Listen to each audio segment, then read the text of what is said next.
Welcome to the Dynamic Leadership Center's live event today, March 28th, where I unpack the tenets of dynamic leadership, a leadership model designed specifically for fast-growing small businesses.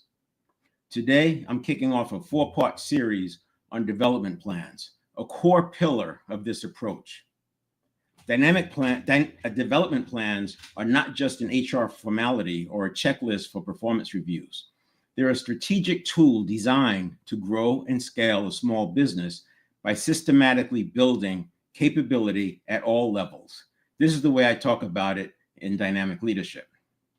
New employees, mid-level leaders, and senior executives. If you look at elite sports teams or military units, you'll see something interesting. Even the most experienced professionals continue to train. Seasoned players still practice daily. Special ops teams in the military, they don't stop drilling. Just because they've mastered the basics doesn't mean they've arrived. They're continuing to hone their craft. Leaders should do the same thing. The same principle applies to business. Growth demands intentional development. However, when many of these best practices were developed, we didn't have the neuroscience that we do today. A key breakthrough that reshapes how we think about skill building and leadership is neuroplasticity. This is the science behind growth. For a layperson, in my opinion, neuroplasticity tells us that the brain we're born with doesn't have to be the brain we die with. For many of us, this challenges what we learned growing up, that intelligence, skills, and abilities are mostly fixed. But today, we know that through deep practice, repetition, and intentional effort, we can rewire our brains to develop new capabilities. Now, deep practice doesn't have to be complicated. It's not just about grinding through hours and hours.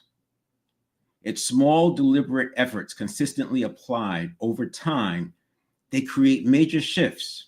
As leaders, understanding how to design and execute deep practice drills can make all the difference in how effectively we develop our people. The good news is that for easy hurdles, you can see results after just one set. Yes, I'm using set the same way the term set is used in exercise with sets and reps. Deep practice can be thought of like reps, and it doesn't always take a lot of work. That's the beauty of it. Now, big changes need big work. Just like if you were a sports team preparing for a playoff game, they're going to engage in more drills. They're going to do more work. Or when they're adopting a new set of plays, they're going to have to do more work. Or a player arriving at the team, maybe even an experienced player, they're going to have to do more drills to make the plays second nature. And what does this have to do with growing and scaling a business? Many leaders operate with an action-first mindset, which I admire. It's important, but just as important is eliminating the wrong actions. We live in a fast-changing world where uncertainty is the norm. And while trial and error is part of business, we can reduce the number of iterations needed for success by cutting out known non-starters. That too is a skill. The cone of focus, what you say no to, is just as important. To help leaders navigate growth effectively, today, I will introduce the cone of focus, a concept rooted in clarity, discipline, and strategic execution. The idea is simple. Imagine a 30-degree cone, 15 degrees on either side of your core direction, and everything inside that cone aligns with your mission, vision, and strategic priorities. Now, of course, that cone gets pretty wide as you move out, so you continue to reset it. Each year, you now reset your cone and look at what's in there. But because you're making decisions directionally, like a plane on its way to a destination is making these minor adjustments along the way, that's what you do as an organization. But you're doing it with clarity and a common view, a common language. Everything outside that cone, no matter how tempting, distracts from growth and should be avoided. This is why I talk about VUCA. We have to be thinking about threats and we have to be thinking about resistance to opportunities.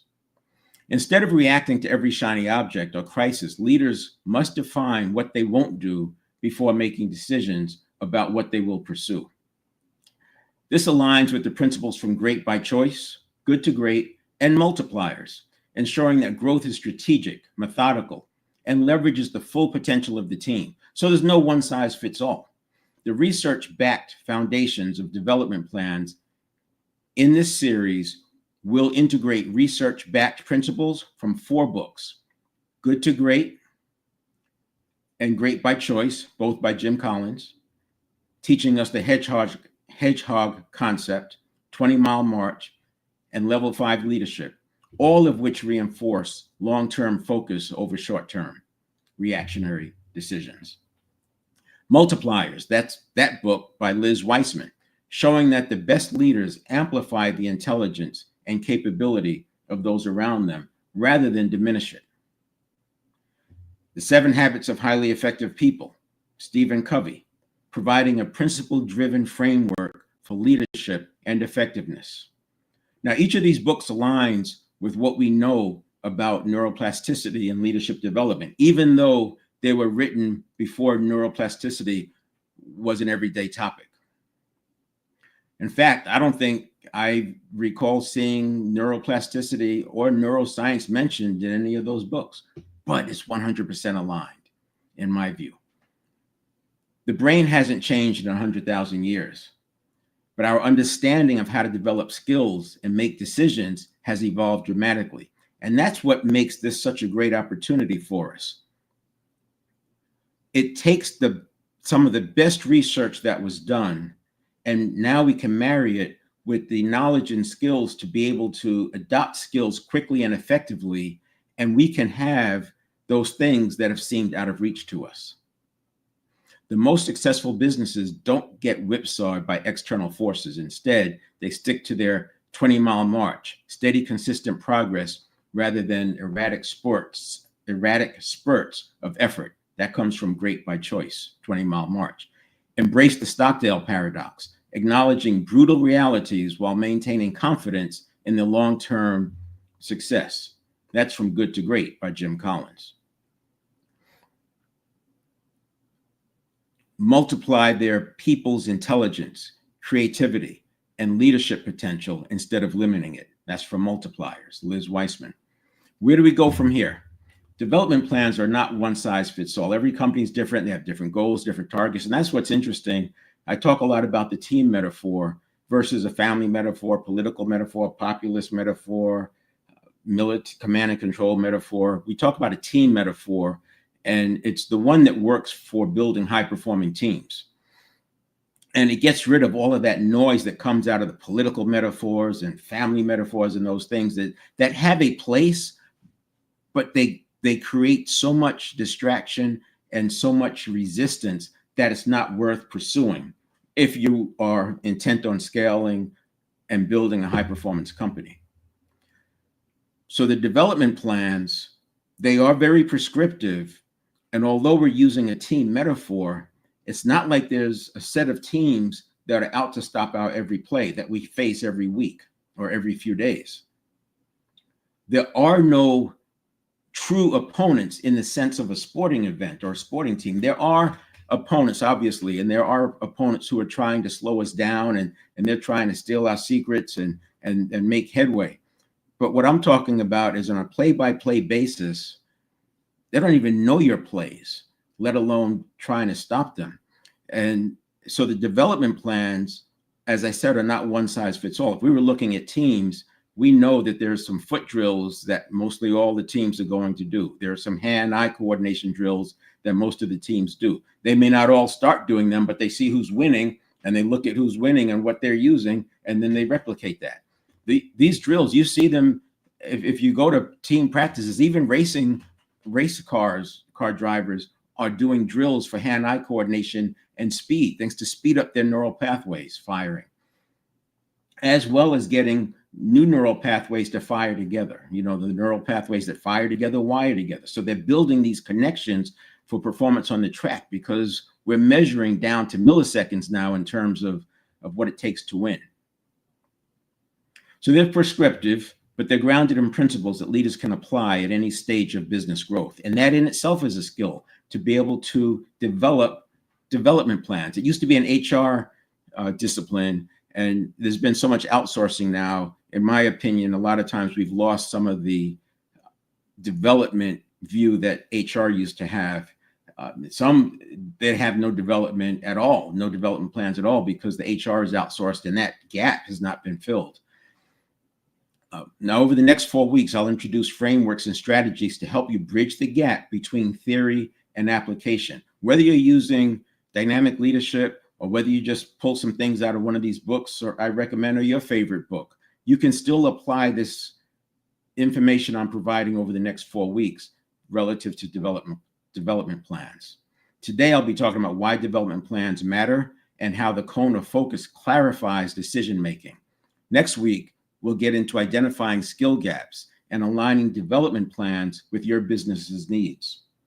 Following weeks, we'll get into how to structure and implement effective development plans that actually drive results. In other words, you will get some skill development from watching these videos, and we'll do some illustrations. And I encourage you to try to teach it to someone else, explain it to someone else. This is how you start building. That's a form of deep practice, as a matter of fact. We think about deep practices, muscle memory, and repeating a move, but deep practice also applies to thinking. It's the same neural pathways that fire a muscle are the same kind of neural pathways that fire our thinking. Now, you can make some distinctions there as you get really, really deep, but this is not a neuroscience conversation. The same kind of neural pathways, the same kind of myelin, the same kind of synapses and synaptogenesis that is at play with physical things that we've understood our whole lives is also at play with our thinking. You don't teach people and you don't change behavior by telling them or finding new ways to tell them. You do it by drilling, by deep practice, because if 95% of our lives are run by habit, what good is it going to do to impact the 5% with words? Now, we will use words in deep practice, but it's the drill that does it. The same way that, well, there's volleyball or soccer, football, tennis, there's habits that players have, and coaches have to break those out of them, and they do it with deep practice. And once it's done, they could step away. They may have to do some tune-ups, but it's not like you have to keep doing that drill over and over and over. Once they get the new neural pathways firing, the old ones literally stop firing, which is synaptogenesis, and now they've got the new skill. And it happens, it's very, very much contained. You can do it in a weekend. For some skills, you can do it in an hour. You can do it in 5 minutes. Others might take longer, but that's part of the understanding of how to apply deep practice. So dynamic leadership is about equipping yourself and your team to succeed in an unpredictable world. The beauty of this approach is that you can apply it immediately from wherever you are and scale it to fit both frontline execution and C-suite strategy. So let's dive in.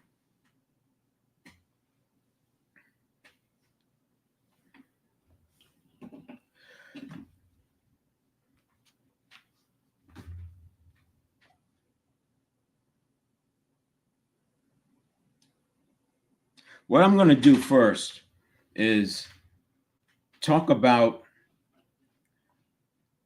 development plans in general so that we get a sense of what we're talking about and you have a picture. And I'm going to talk about development plans in 3 levels, because I talk about dynamic leadership being ideal for small businesses that are intent on growing and scaling. And I define small business in these terms as 400 employees or less. It's very flexible, but it has to do with the amount of revenue per employee. This is part of it. Revenue per employee increases exponentially somewhere after around 400 employees. Could happen before, could happen after, but you go from struggling to 2 and 3x revenue per employee. Now we have a bell curve. You clearly have the wings of that bell curve, but we're talking about over time. The other reason is that when you get much above 400, it can happen at 200. It can happen at 50 if you get investors or private equity involved. But once you have a board that's in place, that board has more say over what that leader can do. When you look at Good to Great and they talk about the level 5 leadership, those leaders who met that level 5, the buck stopped with them. They had to say. Now, they may have answered to a board, but they had the freedom of action to run their deal.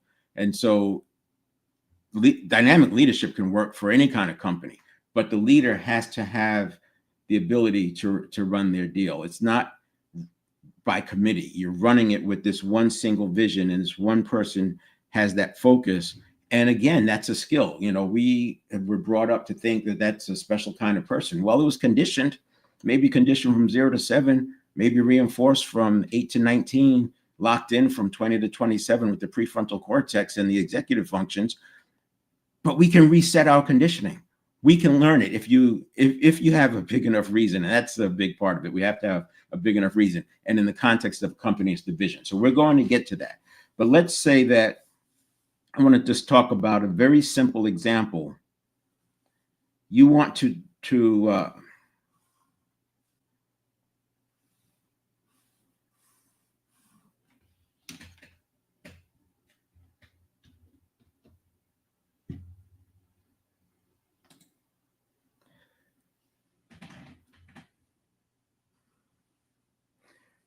So let's say that you want to try a new service. You see there's an opportunity in the marketplace. There's a gap that needs to be filled. You've uncovered some opportunities. Your customers told you something, and you decide that you want to take advantage of that gap, or at least you want to test it. In today's world, and I mean, in today's world, there's an amount of time that can take. And let's say that you're a national company and you've got customers all over the country. You know who your core customer is. So all that stuff is done. We're not talking about a new business here. We're talking about an up and running company that you want to try we call it Guerrilla Works or Skunk Works, right? And so the first thing you have to do is envision it. So after envisioning it, then we're going to design. Now, after you design it, we have to build it. At least the prototype. And I'm talking about the prototype here, because this happens again at a bigger level once you've figured it out. In the book, Great by Choice, two things come out of it. Well, a lot comes out of it. One is the 20-mile march, which I'll talk about in a few moments. But the other one is simple, methodical, and consistent. So we want tight work. We want crisp and tight work. We don't want to be all over the place. And that in itself is a skill. But by having principles that we follow as an organization, it's going to help us tighten that. So we go from the prototype to the bigger project. And that bigger project might only deal with a few states, and then you roll it out to the country. That was certainly the case with insurance, because every state has different regulations, drastically different regulations when it comes to insurance. You have to be aware if you're in multi-states and especially multi-countries of being aware, but beyond the scope here, but you get the point. So we prototype and then we expand. He talks about in the book, Great by Choice, bullets, fire bullets,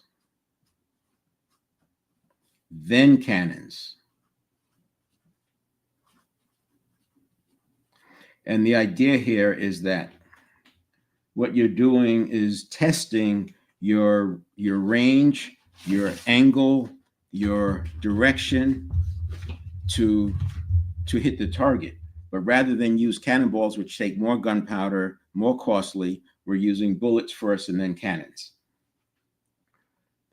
So prototype would be like the bullets. And then you have cannons becoming the expansion. But even at the prototype, we're still going to follow something like a design, build, implement,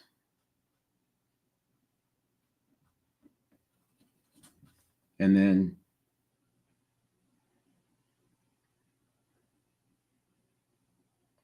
we can have review. And I can start expanding this. So for example, in the building, we have to have some testing. And after implement, we have to assess and make corrections. And between design and build, we have to have iteration back to the leader. So I get all that. But if you look at this as a skill that every company needs, let's start there. So I talk a lot about VUCA: volatility, uncertainty, complexity, and ambiguity. And VUCA comes in all forms.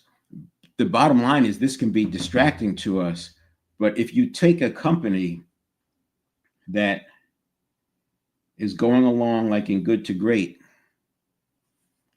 and they break out, and this is the good to great companies, they broke out. Not only did they break out, they outperformed the other companies that kept going on. They outperformed them for 15 years. Now, when this happens, it's not like all of a sudden you just go straight up. We've seen that happen, and some of those companies go straight up, and then they go straight down. Not straight down, but you get the point. They crash, and they might, flash in the pan, and then they drop down. We also see some companies that, or some examples, where they break out, and then there's these huge wild swings. We know that we have to go up and down, but there's these huge wild swings that just take the people all over the place. And then we have what I like to think of as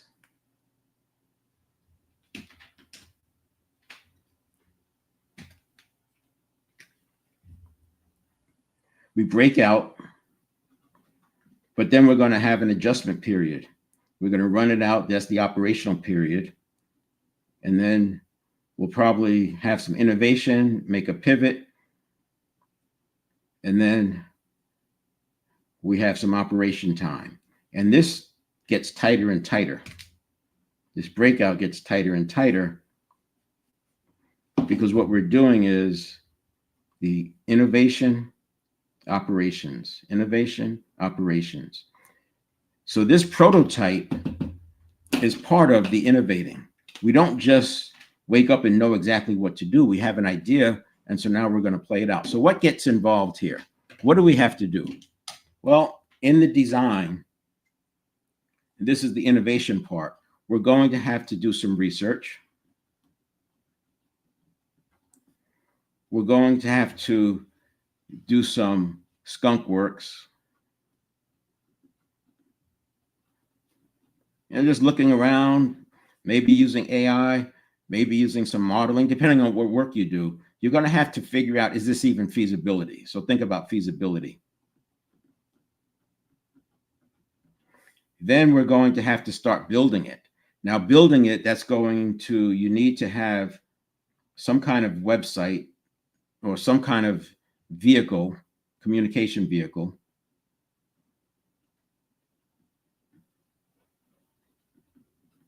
Could be a landing page on your website. It could be a separate website with the URL that you can test. We need to have some kind of a way to track. And this is in addition to whatever it is you're building. You're building a widget, right? You know how to do widgets. That's what you do.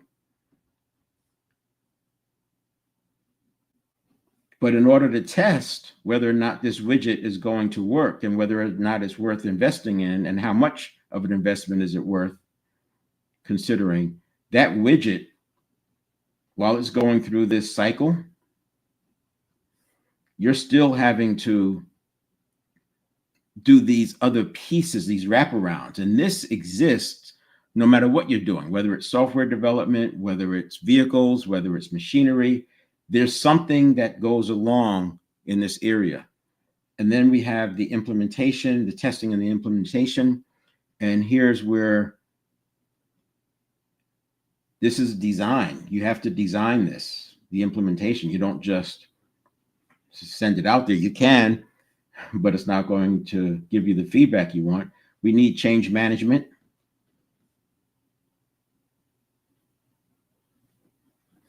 And we need to have some sort of an assessment system, because as you're testing, you can't just go out and fix every single thing because you create new problems. You have to have some way of triaging and assessments. And then we have the review. So we have measurement.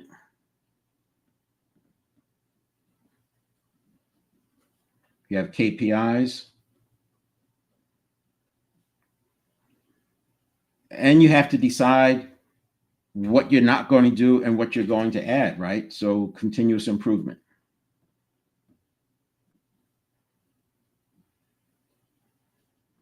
And I'm just throwing this together as an example, just to have a conversation about skills. We can approach this idea with looking at skills in different ways. We can say that there are formal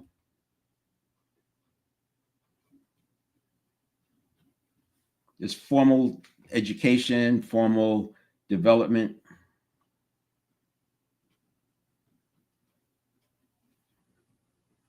For example, you can go multipliers. The book, they have courses that you can take. You can go Myers-Briggs. There's the Franklin Covey Institute has courses and programs you can go to. Most of your universities have some kind of programs. So that's going to give you that broad awareness kind of development. That's important. Then we're going to have some application development in your company, some specific development within your company or industry.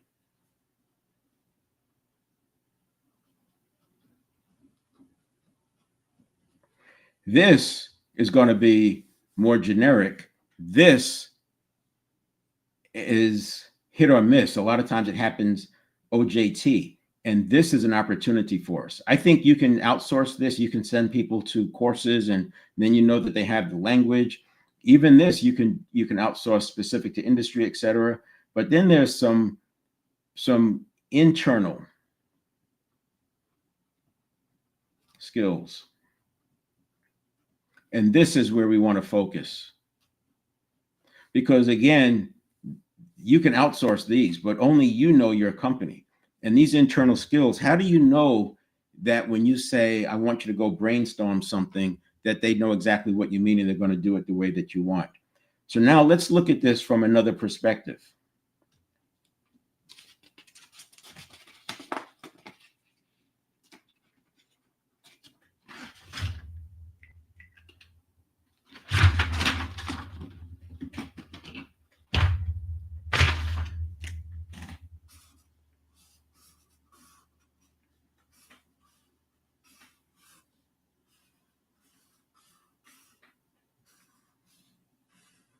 I've got my design, my build, my implement, my review.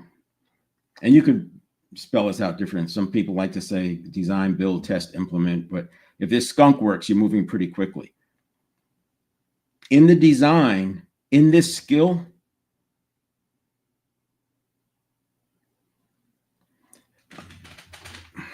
let's say that we are going to create a product, a digital product.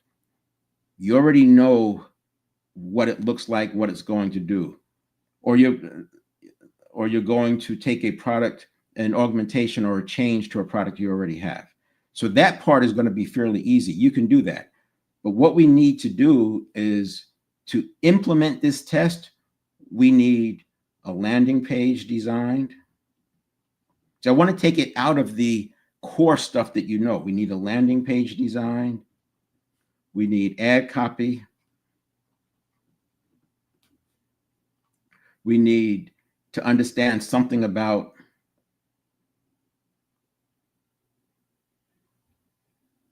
I'll call it funnels, but just think of it as the sales process, the evolution of a sale from the customers first becoming aware of it to actually clicking to buy. And then we have to build it. We've got to be able to build this.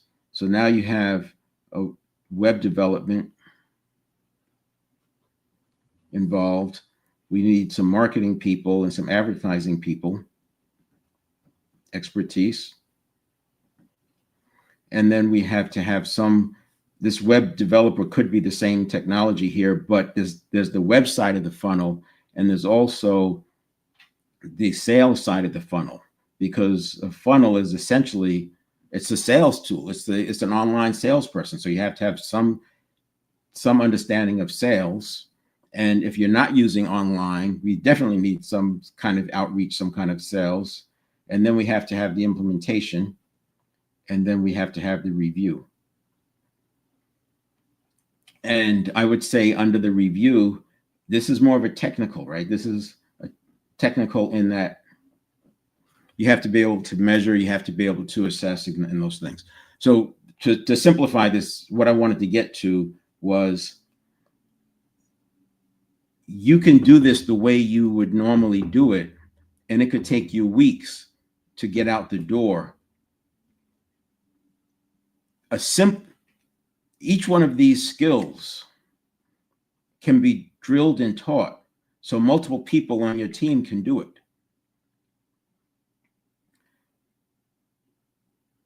I'm going to stop there because I want to do this, and I'll come back to that.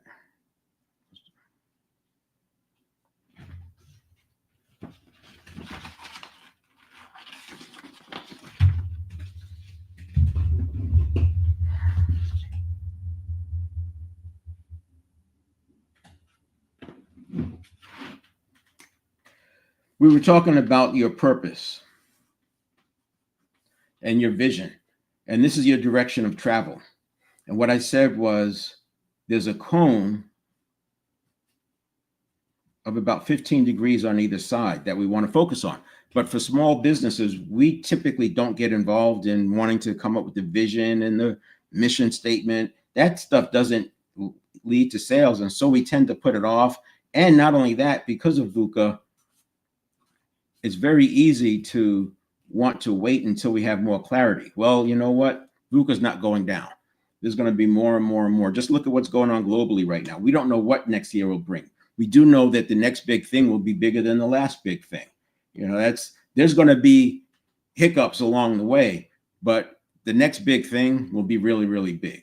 And we have to be ready for that in a way that we're not prepared for that thing. This is not about prepping or being prepared. It's about being resourceful enough so that no matter what comes your way, you can handle it. So what you're going to be able to do is now pivot and innovate within this cone. And this helps us avoid the shiny things, and it helps us to stay steady in the face of threats.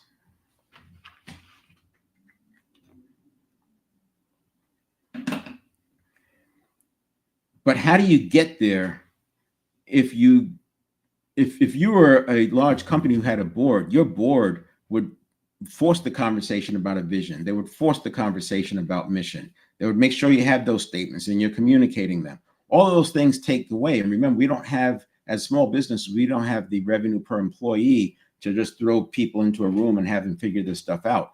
Every time you spend a moment on this, it feels like you're taking a moment away from sales. On the other hand, we know that there's got to be a place where sometimes draining the swamp becomes more important than fighting the alligators. You have to suck it up and drain the swamp, or you're going to be fighting alligators, for the rest of time. So there's that balance. And as small businesses, we tend to put off the draining the swamp. We fight the alligators and do a little draining along the way, but it's like being on the treadmill. So I like using this model. And then what we're going to do is, with questions and with feedback mechanisms and questionnaires, assessments that you can do internally, and guided conversations, you can determine what you're not going to do. You can start right away by saying, what do you know you won't do? Will not do. And this could be personal. As the leader, as the owner, you may decide that you do not want to go global. I'm making that up. Or that you do not want to resort to selling online, or that you do not want to have a sales force, whatever. You will not outsource HR, whatever it is. There's some things that you will not do. So you make that list of things you won't do. And then it's not just operating plan. It's also your business model. What are some operating things you won't do, and what are some business model things you won't do? As you get this list, it will inform a cone of what you won't do. And then as you shorten the time frame, you say, what will we not do in the next 5 years? What will we not do in the next year? And then by now you have a fairly good look at what you won't do. And then this can be filled in much more easily, because now you're saying, okay, so based on this, what are some likely things that are in these cones here? What are some likely things that are in there that, unless something really bad happens, we're not going to do it, but we'll reserve the right to come back and visit it. But what'll happen is it takes it out of play for your innovation. So what I've just done is created there's your direction of travel, or your purpose and vision. Your mission will be up here or in this direction. Your core goals, your key goals.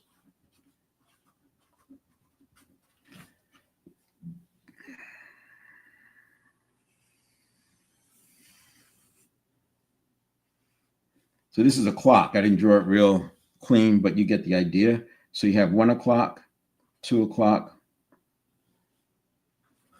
Let's do that again. We got the clock. We have 12 o'clock. We have 1, 2, 3, and we have 11, 10, and 9. So 3 and 9, that's your 90 degrees.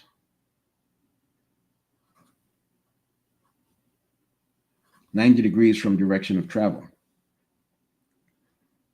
1 o'clock is actually 30 degrees, as is 11. So what we're talking about is a cone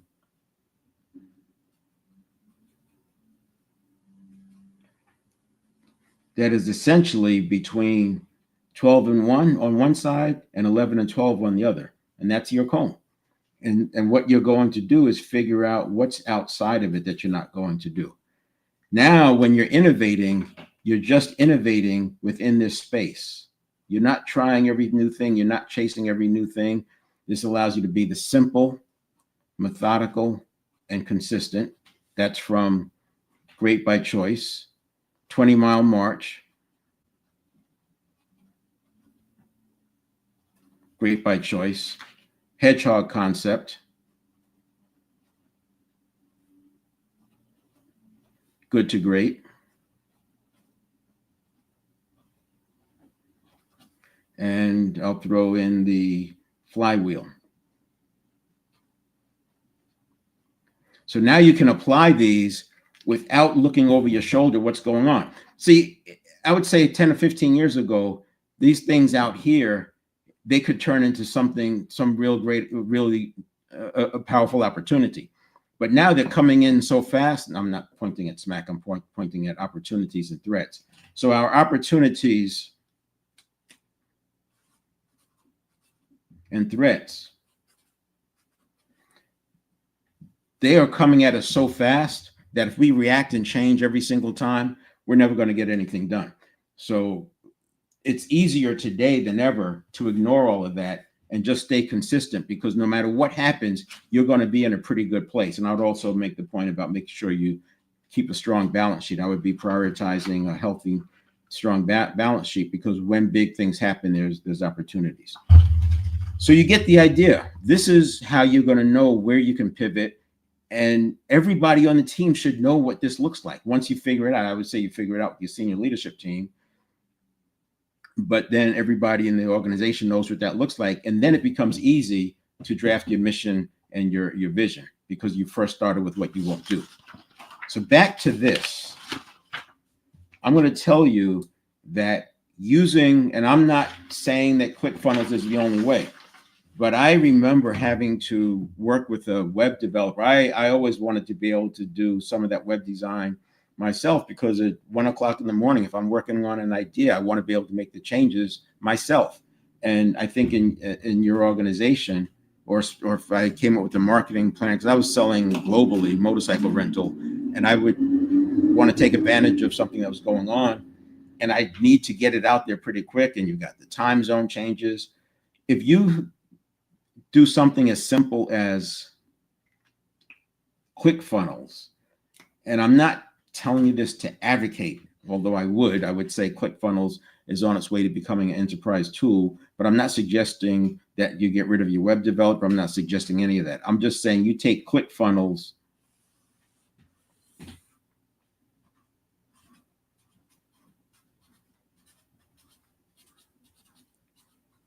as a tool. As I said, it's on its way to being an enterprise application. I think it will give some of the big ones a run for their money. And you can do everything through there. You can manage your email, you can do landing pages, communities, courses, your sequences, automated sequences, follow-up sequences, manage your list. You can literally have a skunkworks set up in ClickFunnels that's parallel to whatever you're doing with the organization. I'm only pointing this out to tell you an example of what I mean when I say having a skill. Imagine having a capability in your organization that you can build a landing page, create the copy, connect to the internet,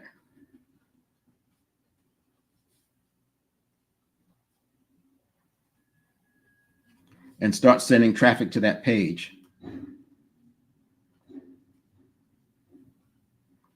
And that can all be done by one person in less than 2 hours.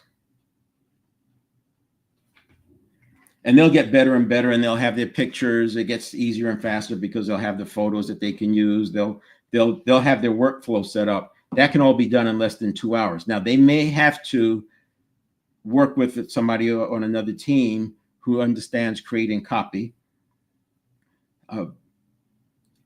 My opinion is you should have some URLs ready to go so they don't have to have a pause there. URLs are cheap, domains are cheap. They can have URLs ready to go, or you can just use subdomains to be able to send traffic somewhere. But that can be done in less than 2 hours. This is a skill. These are skills. Creating copy, something as simple as Pastor Framework, PASTOR for marketing copy. The problem, amplify it, the stories, and then you have the testimonials, and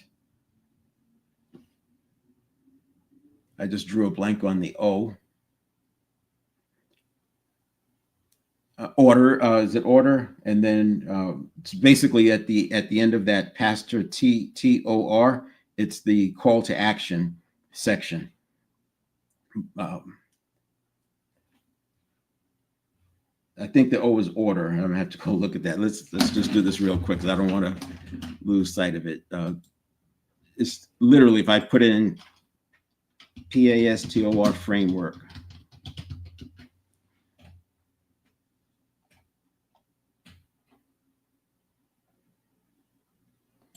the problem, amplify it, as I said.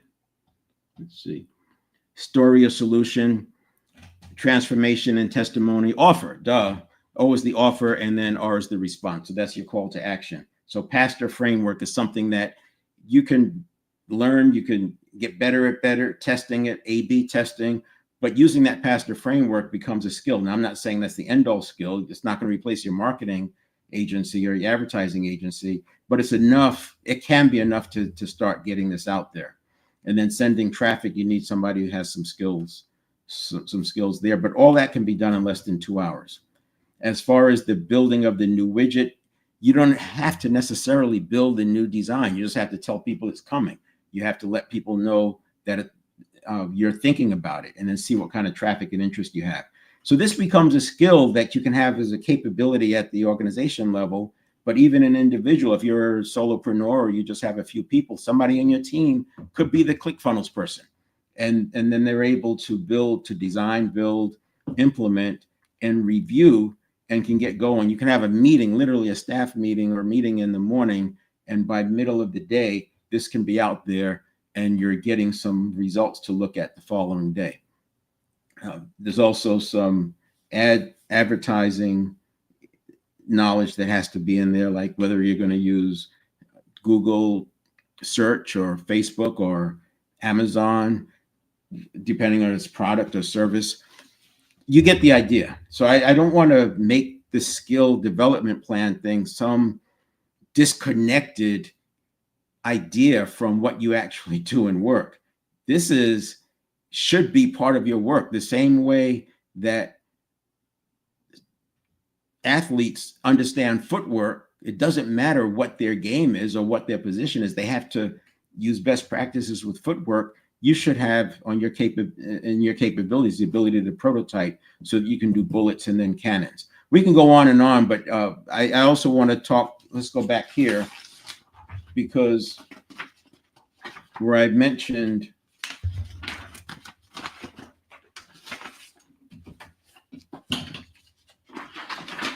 the different kinds of development plans we're going to talk about, and I said internal skills, there's also, we've got leadership,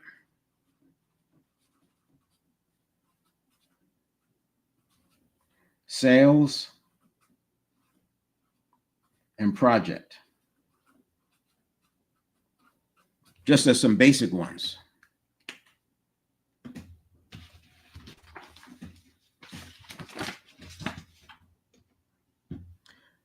Just as some basic ones, we're going to have leadership skills, sales skills, and project skills that you need that capability on your team. You don't want to have to create a whole set of outreach and hire people and go on Upwork and Fiverr, which are fine. It's fine to use those, but to come from idea to market, you can do this. We need to be able to do this in hours, not weeks.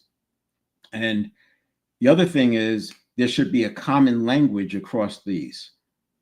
There are leadership best practices. Why should we be messing around with things that are non-starters? Sales, there should be a common language. Your executives, in my opinion, should know how to sell. It doesn't mean they're going to be as good as the people on the frontline sales, but we don't need to get marketing and sales involved and come up with the new scripts and all that just to test this product, when you can have a person on your team know enough about sales that they can go out and sell the thing themselves, or somebody on the team can go out and sell it themselves. Maybe not at a 100% level, but certainly at an 80% level, which is enough to get the feedback. And then you have to have the basic project skills. Obviously, you'll be hiring probably a project manager or using a project manager once the work gets underway. But to do the initial work, somebody who just has a working knowledge of getting from A to Z in terms of a prototype. So all of those skills you want to have, and you can do this in laps. So, you don't have to become expert at every single thing. But I do think we want to have common language. I do think we want to have specific protocols, methodologies, et cetera. So you don't have one person running out of a family metaphor and another person trying to run out of a command and control metaphor. And when you bring somebody in, now you have a game plan. So what we'll be talking about is the person comes into the organization and there's things that they have to know within the first 3 months. Now, most of you probably have something along these lines already because there's requirements. There are HR related requirements, whether it's harassment or sexual violence in the workplace. These kinds of topics have to be covered, compliance. But what do you require? There's some things that have to happen in the first 6 months. And this is true for brand new employees, and it's true for senior people who have experience. They still have to learn your organization. They have to learn your playbook. They have to learn your language. They may have the skills. So while the new person may have multiple touches in that first 3 months, for the experienced person, they may be just 2 touches, one at 3 months, one at 6 months, and there's some skills that they've got to cover. Some of these skills can be done online, but to get you thinking, shouldn't your executive team, at least half your executive team, your Senate leadership team, be able to speak on camera effectively at a moment's notice? Or you want to test something, or you have to get out ahead of some messaging that you don't have to wait until you come back from overseas to do it, or you get to a studio. There should be somebody who understands how to set up a pop-up studio really quick, and you should have multiple people on your team who can speak on camera. That should already be done. That's a skill that people can learn. You need to brainstorm to figure out where we should go, what direction we should take.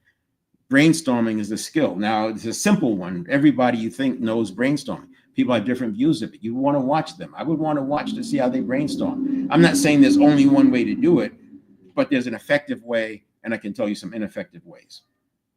We have to being able to write copy. How about using artificial intelligence?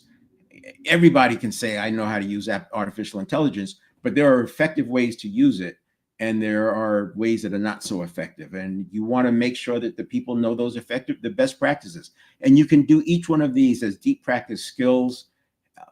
That's what we'll talk about in the next 3, is identifying the gaps and then applying deep practice for the skills. And then we have the 2 years. And the 2 years, that's my going in position where the development plan stops. But even for an executive, if you follow the belief that says everybody you hire, you should be hiring them for 2 or 3 levels to have the capacity or the ability to go 2 or 3 levels from where you hire them. You can see what can fill in this 2-year development plan. You're getting them ready for these other positions, and it'll morph and change. It'll adjust. That's why you have checkpoint meetings and all that. But I think that with a half-hour conversation, we can probably come up with 2 to 3 things in the 3 months, 2 to 3 more things for the 6 months, and another 3 or 4 things for 24 months, and be a half-hour conversation. And then you can flesh it out from there. So I'm going to leave it there. We'll start next week. We'll talk about identifying priorities and then connecting those to gaps. We'll talk about the identifying priorities and connecting those to gaps so that you can begin to think about what those development plans look like. We can also spend some time talking about the more formal type training that you have to do, but I want to focus this on your playbook, what you know as a leader, and then looking at ways to do testing. I'll also incorporate why and how we're applying good to great and great by choice. And with artificial intelligence, you don't have to, you should, I think you should read those books. I highly recommend them, but you can pull out excerpts. You can have summaries done that you can use and communicate with your team. It's so easy now to have training classes using these works. And I would say, instead of chasing every single book, look at the research that was done in these: Good to Great, Great by Choice, Multipliers, and 7 Habits of Highly Effective People. These things are proven over and over and over. Reams of data, because they were using public companies. And when you get big enough to pay the researchers and all that to do your own research, have at it. But I'm just suggesting, while you're building to that 400 employee level, there are tools that you have, and you don't need to reinvent the wheel. So that's my story. Sticking to it, and we'll see you over the next 3 weeks with these same topics.